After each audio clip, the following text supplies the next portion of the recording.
ये कहानी शुरू होती है मंगोलिया के डेजर्ट से। ये ईस्ट एशिया का सबसे बड़ा रेगिस्तान है। यहाँ पर एक कंपनी आई होती है जो यहाँ पर तेल निकालना चाहती थी, लेकिन उनकी इंफॉर्मेशन गलत होती है। यहाँ पर कोई तेल नहीं होता और अब ये सब के सब वापस जा रहे हैं। इन सब को वापस ले जाने के लिए यहाँ पर एक प्लेन भेजा गया है जिसके पायलट का नाम फ्रैंक होता है। उसके साथ उसका को पायलट भी होता है। ये दोनों के दोनों यहाँ पर जितना भी सामान है और जितने भी इम्प्लॉयज हैं, इन सब को लेकर यहाँ से बीजिंग जाएंगे।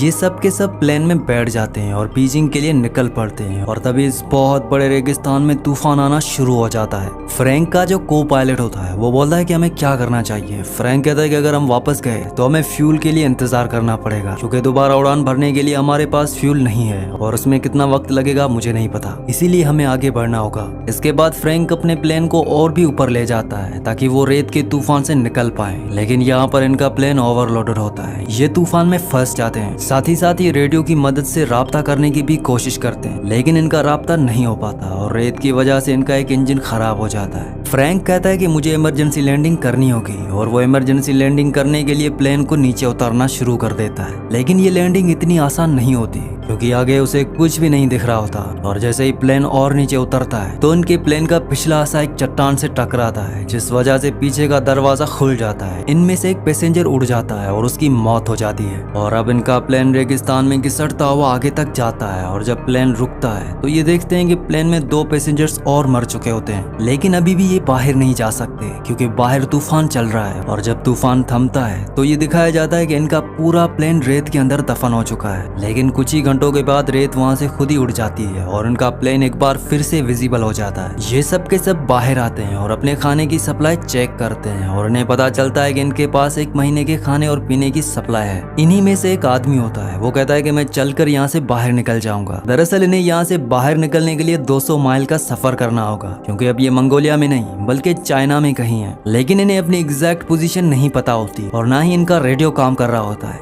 वो आदमी तो यहाँ से चलकर निकलना चाहता है। वो कहता है कि मैंने मैराथन किया है, मैंने हाइकिंग ट्रैकिंग की है, मैं यहाँ से जा सकता हूँ। उसे बताया जाता है कि ये जुलाई का महीना है और रेगिस्तान में जुलाई का महीना सबसे गर्म होता है। अगर आप 1 गिलास पानी पियोगे तो कुछ ही मिनटों में तुम्हारे जिस्म में पसीना बनकर 10 गिलास पानी निकल जाएगा। वो कहता है कि मैं सिर्फ रात को सफर करूंगा। उसे बताया जाता है कि लेकिन तुम्हें रास्ता पता नहीं चलेगा, क्योंकि यहाँ पर जो पहाड़ियाँ हैं वो मैग्नेटिक है और तुम्हारा कंपास कभी भी काम नहीं करेगा, इसीलिए तुम गोल गोल घूमकर बार बार एक ही जगह पर आ जाओगे। इसके बाद उसको समझ आ जाता है कि वो यहाँ से इस वक्त अकेला नहीं निकल सकता। अब उसी रात को जब ये सब के सब प्लेन के अंदर सो रहे होते हैं तो बाहर तूफान चल रहा होता है और तभी इनमें से एक आदमी जिसका नाम डेविस होता है वो बाहर टॉयलेट करने के लिए जाता है और जब वो वापस आ रहा होता है तो उसका पैर पत्थर से टकराता है, जिसकी वजह से वो रेत से लुढ़कता हुआ नीचे की ओर चला जाता है। तूफान में उसे चारों तरफ कुछ भी नजर नहीं आता और ये रास्ता भटक जाता है। हालांकि वो मदद के लिए चिल्लाता भी है, लेकिन कोई भी उसकी आवाज नहीं सुन पाता। सुबह जब सब उठते हैं तो वो देखते हैं कि उनका एक साथी डेविस गायब है। वो उसे चारों तरफ ढूंढने की कोशिश करते हैं, लेकिन उसका कुछ भी पता नहीं चलता क्योंकि वो रेत